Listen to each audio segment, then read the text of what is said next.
J'ai chaud!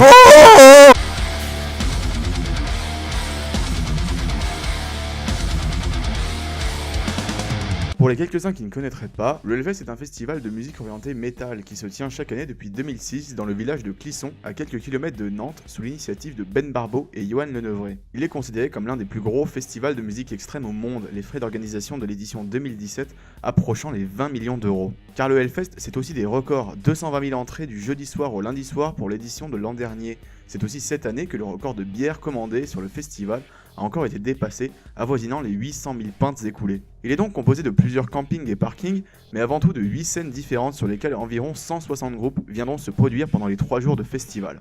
Les main stage 1 et 2 pour les gros groupes et les têtes d'affiche, l'Altar, une scène dédiée au thrash metal et au death metal, la Temple pour les groupes de black metal et de folk, la Vallée axée sur le doom metal et le stoner rock, puis la Warzone pour les groupes de punk. Pour ma part, c'était mon deuxième Hellfest, j'y étais déjà allé l'an dernier avec ma bande de potes de la chaîne Les Babus. La seule différence était que cette fois-ci, il nous en manquait un, il nous manquait d'autres chauffeurs, donc il a fallu comprendre un peu que c'était un peu plus compliqué. Mais à contrario de l'an dernier, cette fois on était directement sur le camping, puisqu'on est arrivé le jeudi soir au lieu du vendredi après-midi, c'est-à-dire que vendredi le festival commence. On était arrivé la veille, on a pu s'installer, c'était un peu chiant, mais résultat, on était proche du festival, et pour cette année, ça allait nous éviter de nous taper le trajet aller-retour chaque fois qu'il faut aller chercher un truc à la tente, chercher à bouffer, etc. Donc beaucoup moins relou et mieux organisé en théorie, ce qui nous rassurait et qui avait tout pour finalement être un très très chouette festival qui se passe sans encombre.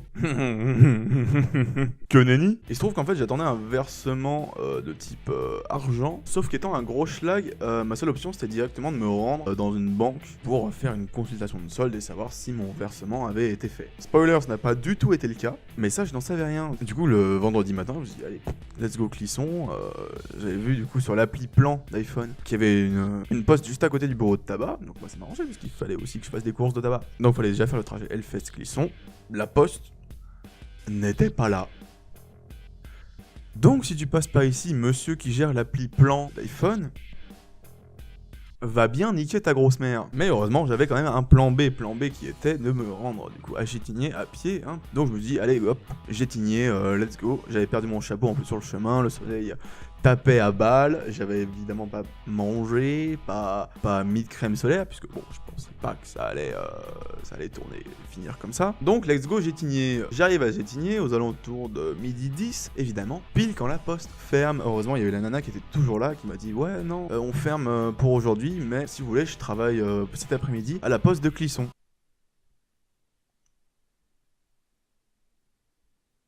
Pardon ? Une fameuse poste à Clisson qui était donc ouverte l'après-midi et pas du tout indiquée du coup sur l'appli que j'utilisais. La nana me dit ouais, passez par Cugan, c'est moins la galère que le chemin que vous avez pris, il y aura peut-être plus de points d'ombre. Bon allez, je quitte Gétigné, je me tape environ 2 km à pied, qui use MDR, et un petit vieux me récupère dans sa voiture en me remarquant que j'ai ma petite tenue de métalleux, il me fait ouais, vous êtes là pour le Hellfest, venez, je vous ramène, machin. Monsieur très sympa, Gérard, si tu passes par là, big up à toi. Résultat, il me pose à la poste de Clisson, à côté de la gare. Je bois mon petit verre avec le Gérard et ses autres petits copains. Puis franchement, la flemme d'attendre 14h, du coup, autour de quoi 13h, je me dis, allez, je vais quand même bouffer un bout. Je retourne sur le festival, je mange un bout, je retourne ensuite pour l'ouverture. 14h, 14h30, j'arrive à la poste. Non, votre virement n'a pas été fait, MDR. J'ai donc niqué plus de 4 heures pour environ à peu près 17 km. Je crois que j'ai calculé, si je suis pas trop une bite, ça faisait à peu près 17 km. Et franchement, la flemme, parce que ça m'a complètement déglingué mon festival. J'avais les jambes éclatées. C'était l'enfer. Tout ça déjà pour dire que mon running order à la base ressemblait à ça et a fini par ressembler à ça parce que j'étais cassé ma grande race. Oui, je suis un fragile. Et finalement, on va en venir au sujet de la vidéo, c'est-à-dire quels concerts sont bien, quels concerts sont à refaire, quels concerts je voulais voir, etc. On va y passer maintenant. C'est parti pour le jour 1, après avoir un peu récupéré de mon périple du matin. 16h45, on commence doucement avec Joan Jett.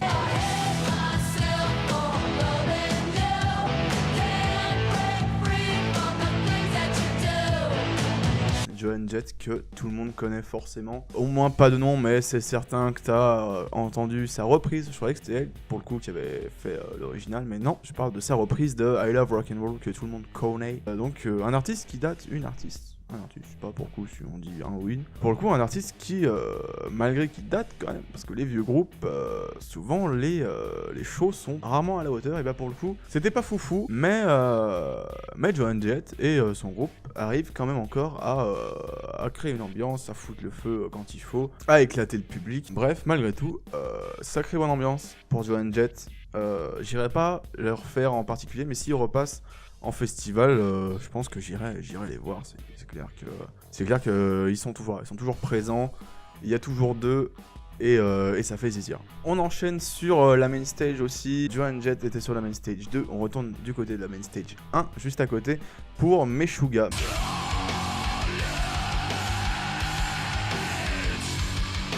Meshuggah que je ne connaissais pas du tout. Je savais pas du tout à quoi m'attendre. Le pote qui était avec moi m'a dit qu'il en avait entendu parler sur le festival, comme quoi ça allait être trop cool, trop le feu, etc. Et en effet, c'était hyper stylé. Je connaissais pas du tout et je pense que Meshuggah va faire partie des groupes que je connaissais pas avant le festival et que non seulement je retournerai voir volontiers en concert, en festival et en concert, ouais, s'ils passent dans le coin, mais aussi des groupes que je continuerai à écouter en dehors de les avoir vus sur scène, que je continuerai sans doute à écouter, occasionnellement. 18h35, toujours sur la main stage, Europe.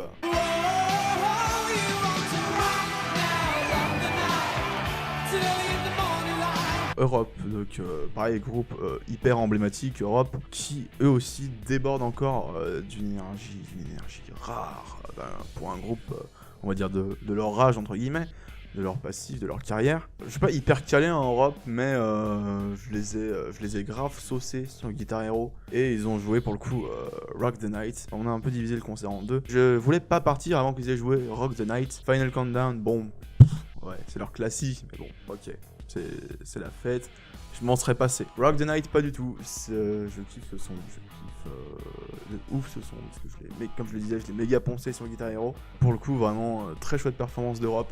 Je pense pas que j'irai les voir pour le coup, parce que je les connais pas assez. Je pense pas que j'irai les voir pour le coup dans des concerts particuliers, mais s'ils repassent en festival, allez, je vais partir sur un concert entier. Puisqu'à côté, on avait fait en même temps Uncommon Men from Mars, qui sont du coup à la Warzone, puisque c'est un groupe de punk.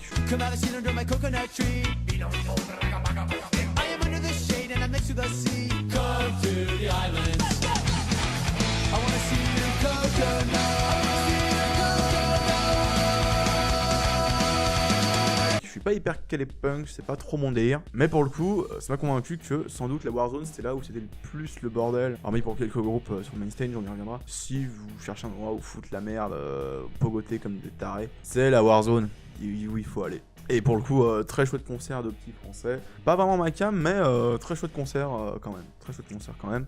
À refaire en festival si jamais. J'irai pas les voir non plus, je les écouterai pas spécialement occasionnellement parce que le punk c'est vraiment pas ma cam. Mais à l'occasion, ouais, pourquoi pas. C'était drôle, c'était le feu, il y avait grave de l'ambiance, les gens étaient hyper chauds. À refaire, pourquoi pas. Et du coup, dernier concert de la journée après une bonne pause quand même. Une bonne pause d'après-concert, toujours pour récupérer de la matinée qui m'a vraiment pour le coup niqué les jambes. Pour un groupe que j'aurais raté sous aucun prétexte, puisque c'est un de mes groupes préférés ever. C'est le classique, les classiques Judas Priest.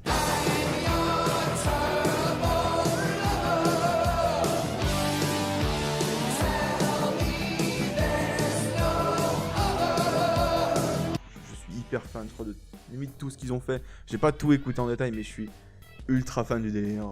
Pour le coup, on s'était calé dans l'air parce que vraiment, c'est la fin de la journée. Moi, j'étais KO, ma petite femme aussi. Je garde quand même un hyper chouette souvenir des aspects. Je crois pas qu'on ait fait jusqu'à la fin. Et pour le coup, j'ai vraiment envie si jamais ils repassent en concert, si jamais ils repassent en festival, vraiment bien gérer le truc pour le coup et vraiment faire un concert de Judas Priest. Vraiment le vivre à fond. Il y a quand même quelques regrets de pas être à fond, pas être au top de la forme, etc. Mais malgré tout, hyper stylé. À refaire, les gars, à refaire quand vous voulez. Revenez, y a pas de soucis, je serai là pour vous. Dans tous les cas, revenez parce que je serai toujours là. Jour 2, aux alentours de 17h, donc on commence calmement avec Heilung.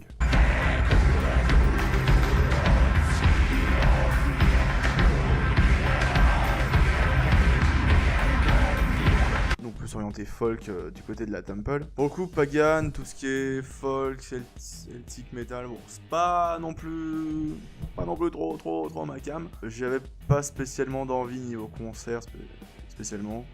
Donc j'ai suivi ma copine pour le coup et Heilung, on est arrivé sur la fin et pour le coup j'aurais vraiment aimé faire le concert entier pour voir parce que vraiment le dernier morceau qu'ils ont joué était quand même hyper stylé, pas métal du tout, c'était vraiment un peu chant traditionnel etc. Mais quand même bien barbare, bien vénère, je trouve ça quand même grave stylé. Donc pour le coup je suis curieux d'Heilung, même si c'est pas ma cam, je pense que j'irai retourner les voir avec plaisir.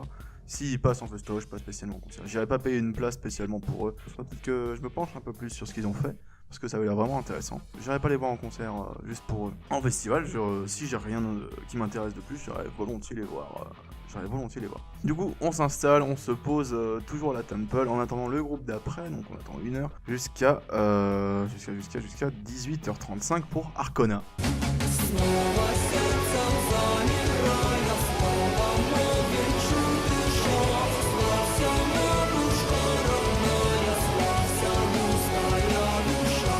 Arcona qui est sans doute un des groupes préférés de ma copine aussi, donc toujours dans l'esprit folk, mais cette fois avec un aspect un peu plus blackened death metal. J'ai un truc, moi toujours pas spécialement ma cam, mais le côté vénère colle bien. Je trouve que la chanteuse est vraiment hyper cool, la chanteuse déchire de ouf sur scène, elle vit vraiment à donf, elle pète un câble avec le public, il y a une vraie connexion. C'est pas ma cam, je comprends grave que les gens kiffent les concerts d'Arcona pour le coup. J'irais pas spécialement les voir, même chose, je pense que pour Heilung j'irais pas les voir.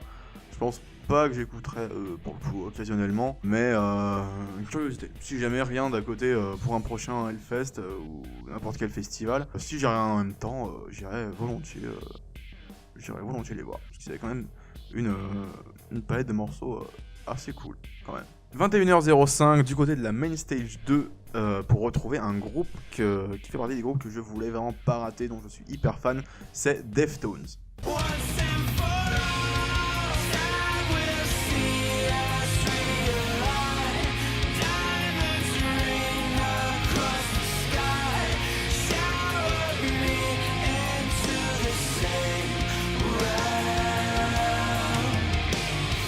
Deftones, je suis hyper fan de leur délire, hyper vénère, hyper triste, avec une bibliothèque quand même de morceaux orientés hip-hop. Il y a c'est Ice-T qui est venu avec son groupe Body Count juste avant, qui est venu faire un feat justement avec Deftones. Mais vraiment gros feu, un groupe qui date aussi un petit peu, mais pas autant que Judas Priest, etc. Grosse énergie, putain de bordel, j'en attendais pas moins, je suis reparti hyper content, hyper satisfait. Et eux pour le coup, bon, je les écoute déjà tout le temps, mais un concert, s'ils viennent en concert, s'ils reviennent en festival, j'irai les voir, c'est sûr. J'irai les voir, à coup sûr, tellement je surkiffe ce groupe. Vous connaissez sans doute Deftones, au moins par la chanson Change.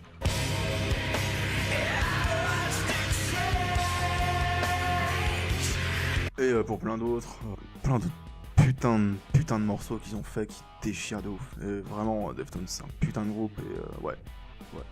À refaire de ouf. Petite pause tranquille, on va manger un bout et on se retrouve du côté de la vallée pour aller voir Neurosis.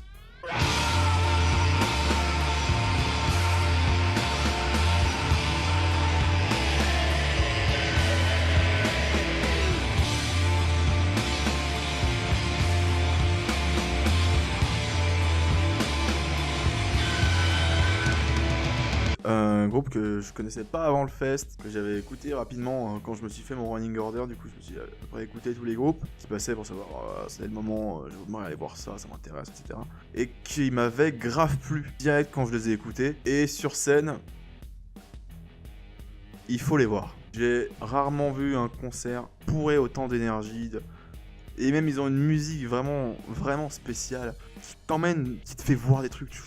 Neurosis, tu voyages, c'est hyper dark, c'est un chant hyper vénère, des guitares hyper vénères, des tambours hyper vénères, c'est du rock hyper vénère, mais c'est pas du hard rock, c'est pas du rock, c'est vraiment spécial pour le coup, c'est pas du stoner, c'est quelque chose de transcendant vraiment. Pour le coup, on n'a pas fait le concert debout entier, on était grave devant, on n'a pas fait le concert entier, on était éclaté avec Mago, tellement waouh, putain, la musique est hyper puissante. Et pas dans puissante en termes de décibels, genre on avait mal aux oreilles, c'était... T'as la tête qui tourne, pas parce que c'est les basses, vraiment c'est la musique qui te couche, qui crée des sensations de malade. Et pour le coup, Neurosis est une putain de révélation sur ce festival. Pour moi, c'est sans doute là ma révélation, ma grosse révélation pour le Hellfest de cette année. Je retournerai les voir volontiers. S'ils repassent, j'irai carrément les voir parce que c'était une putain d'expérience. Et je conseille à ceux, si vous avez l'occasion de les voir, allez les voir. C'est une putain d'expérience. Voilà. Ça y est, 3e et dernier jour de festival, quelques regrets dans l'air, mais une envie quand même d'y aller quand même pour ce dernier jour. Il faut y aller, on n'a pas trop profité les autres jours, même si on a vu des groupes sympas. Aujourd'hui il faut y aller, donc on commence directement à 11h40 avec Orden Hogan.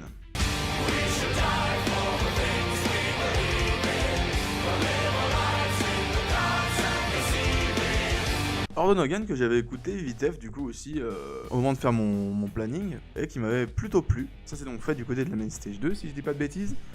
Et c'était aussi hyper sympa. Et apparemment aux alentours de 11h midi, et bah les Main Stage sont pas du tout remplis. Il y a quasiment personne comparé à la journée, c'est un truc de ouf. Et du coup ça rendait un concert finalement très agréable pour commencer la journée. En plus que leur musique soit finalement plutôt sympatoche. Pas spécialement ma cam, mais c'était pour le coup, voilà, ça faisait partie des groupes remplissage entre guillemets, qui m'intéressaient pas nécessairement plus que ça, mais au même horaire il y avait rien de mieux qui m'intéressait, du coup allez.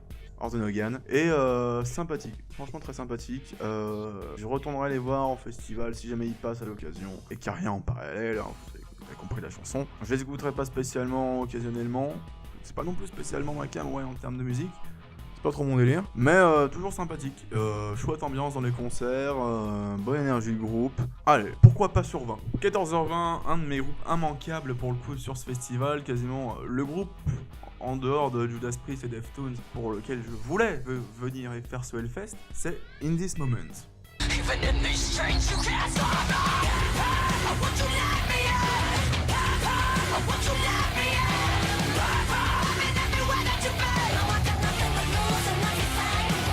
Il faut comprendre que pour le coup, je suis pas du tout fan des one meufs dans le métal. Je sais pas, j'accroche pas plus que ça pour Ark Enemy, etc. Pour plein d'autres groupes féminins qui sont passés sur le fest. En termes de métal, mais In This Moment a ce côté vachement Britney Spears, Madonna, Lady Gaga que je trouve vachement marrant. Et je trouve que la pop métal, c'est un truc qui marche hyper bien. Et pour le coup, In This Moment fait ça avec beaucoup de talent. Des super musiciens, des super chansons. Ils ont calé leur setlist vraiment de leurs meilleurs morceaux, de leurs plus gros tubes. Ce qui a fait que ça donnait un putain de concert, un truc de ouf. Moi, In This Moment, je suis ultra fan. Je les aurais sûrement pas ratés, je suis très content de les avoir vus. Je les écoute tout le temps aussi, comme pour des Stones, je les écoute tout le temps aussi. S'ils passent dans le coin, j'irai carrément les voir. En festival, pareil, je les raterai pas. Bref, très chouette concert d'In This Moment à refaire carrément. Vraiment pas déçu pour le coup d'un de ces groupes desquels j'attendais beaucoup. 15h50, on enchaîne du côté de la vallée pour retrouver Nebula.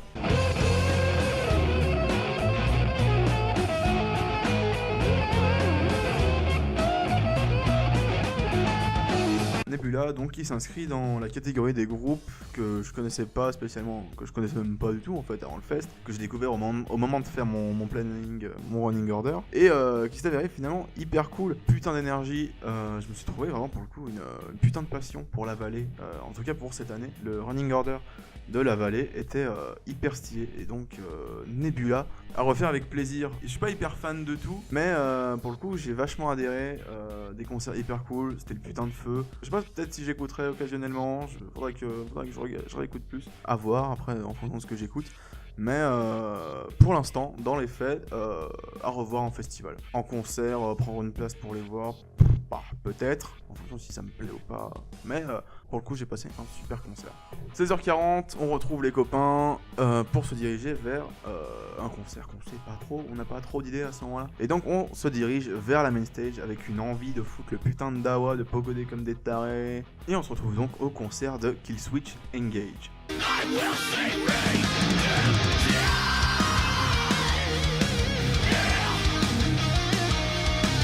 Killswitch Engage, que je connaissais pas non plus, mais qui a l'air d'être assez connu, qui a un délire un peu Five Finger Death Punch, et je crois d'ailleurs que c'est le chanteur de Killswitch Engage, qui est venu remplacer le chanteur de Five Finger Death Punch pour l'édition de l'an dernier. J'en suis pas sûr à 100%, donc je voudrais pas trop dire de conneries, mais il y a des chances que ce soit lui. Et pour le coup, ouais, franchement très chouette. Pas non plus fan de la musique plus que ça. Pour le coup, si la comparaison devait être faite, je suis plus fan de Five Finger Death Punch que Killswitch Engage. Mais grosse ambiance. Putain de pogo, slam sur slam, c'était un putain de bordel, c'était génial. En tout cas, pour l'ambiance, si vous cherchez un endroit pour foutre le dawa, pour vous éclater, faites-le. C'est pour le coup, c'était vraiment le dawa et une très chouette expérience, au-delà de la musique. Retour à la tente, petit goûter, récupération après la grosse dépense d'énergie de Killswitch Engage pour aller voir Zilen Ardor.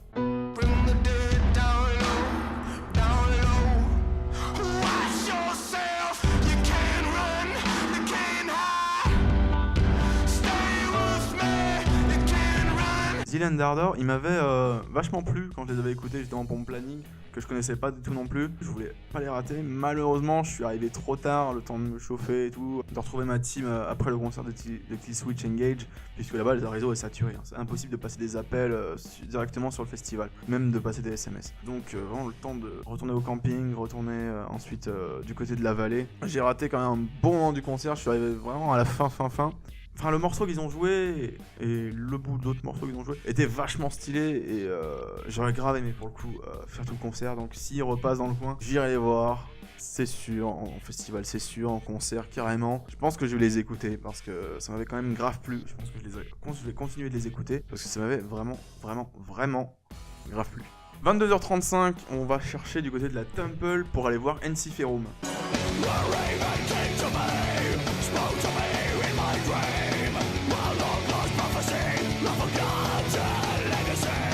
Ensiferum, un groupe donc un peu black, death, folk, donc le style de groupe que ma chérie kiffe de ouf. Qui est donc un concert assez sympa, toujours pas spécialement ma cam, mais bon c'est sympa, les mecs sont rigolos. Ça trash talkait à balle, ça trash talkait à donf, puisque c'était pendant le concert d'Iron Maiden. Ils ont dit ouais merci d'être venu plutôt qu'à être allé voir ces glands d'Iron Maiden. Bam, drop the mic, c'était grave cool. Moi j'ai trouvé ça hyper marrant. Donc des mecs très chouettes, des concerts hyper cool, grosse ambiance, pour le coup on n'était pas non plus dans la fosse, on regardait de loin sur l'écran, mais du gros son, très chouette. Pour ceux qui kiffent le genre, je pense qu'Ensiferum, allez, si vous hésitiez avec un autre truc, si vous aimez le folk, un peu hardcore et tout, death metal, black metal, allez voir Ensiferum, ça va grave vous plaire c'est sûr. 23h50, on retourne vers la main stage 1 pour se préparer au concert de Marilyn Manson.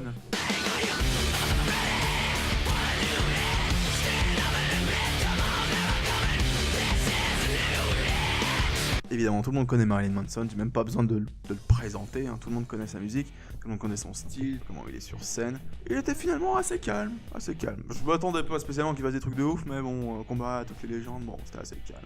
Mais rigolo à faire monter des meufs, topless sur scène, etc. Chouette ambiance Marilyn Manson. C'était mon premier Marilyn Manson pour le coup, j'avais vraiment pas envie de rater l'occasion, parce que là, vraiment, Marilyn Manson, c'était vraiment la fin, dernier jour. Claquer mes grands morts, vraiment envie de dormir à vie. Pour le coup, très chouette concert, on n'a pas fait la fin. Mais Marilyn Manson, ouais, je pense que j'écoute occasionnellement. S'il passe un jour ou l'autre par chez moi, oui, bien sûr, j'irai le voir. S'il repasse en festival, oui, j'irai le voir. Parce que ses concerts sont quand même vachement stylés, qu'il a fait des putains de sons. Bref, Marilyn Manson, quoi. Marilyn putain de Manson. Et voilà, on se redirige vers le camping pour passer la dernière nuit sur le festival avant de rentrer à Lyon le lendemain matin, de se taper 7 heures de trajet en voiture. Quel plaisir. Donc finalement quand même un chouette festival malgré beaucoup de regrets à cause de ce putain de virement de merde qui est finalement jamais venu et qui m'a saccagé mes putains de jambes pour rien. Ah ça fait chier quand même, mais bon. Quand même de très chouettes moments. Je parle juste des concerts là, mais à côté de ça, il y a l'ambiance sur la City du Hellfest, qui est un petit coin où il y a plein de stands de magasins. Donc il y a ESP, il y a Rock à Gogo pour le coup. Il y a une petite scène avec un DJ, il y a un stand Doc Martens, il y a Photomaton, il y a le Metal Shop, là où tu peux trouver tout le merch que tu veux. Il y a plein d'animations dans ce coin-là, l'ambiance dans le camping aussi, je suis passé à côté, grave cool. S'il y a de nos voisins qui passent par là, vous étiez hyper cool. Au plaisir de vous revoir, sincèrement, au plaisir de vous revoir. Donc voilà, petit retour à la tente, un peu tristounet, puisque juste après Marilyn Manson, il y avait Carpenter Brut, que j'aurais quand même grave kiffé voir, mais la mort des jambes. Évidemment, c'est maintenant que le soleil se décide à venir m'éclater les yeux et me surexposer sa mère, enculé de ta race. Donc voilà, très chaud Hellfest, vraiment, puisque j'y serai l'an prochain, c'est sûr, avec j'espère plus de copains, une meilleure organisation. De toute façon, c'est comme ça que ça se passe à chaque festival, chaque année, quand on commence. Putain, mais ça me nique les yeux. Je me rapproche pour la fin parce que ça va être oppressant, mais je me mets vraiment là où j'ai pas le soleil dans la gueule pour pas que ça me défonce l'image non plus et la rétine. Bref, oui, l'an prochain, où je serai sans doute avec sans doute plus de copains, en étant mieux organisé. Il y a déjà quelques groupes qui ont été annoncés, notamment Mass Hysteria, qui sont passés au download cette année, qui avaient foutu le putain de feu.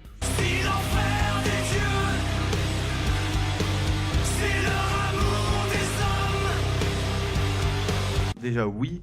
Ensuite Manowar, après 10 ans qui sont pas venus, que je vais sans doute pas rater.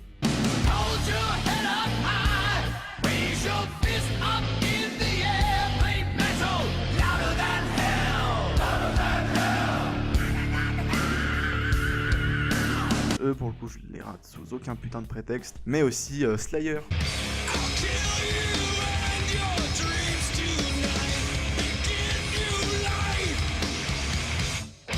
Slayer qui passe pour leur dernier show européen, si j'ai bien compris. Il faut y aller. Il faut aller voir ça. Parce que Slayer. Sur ce, je vous fais la bise très rapidement parce que mon caméscope n'a déjà plus de batterie. Je vous remercie d'être resté pour ce petit débrief du Hellfest 2018. Et je vous donne rendez-vous dans une prochaine vidéo. Et je l'espère pour le premier épisode très bientôt de Macabre. Et sur ce, je vous dis à la prochaine.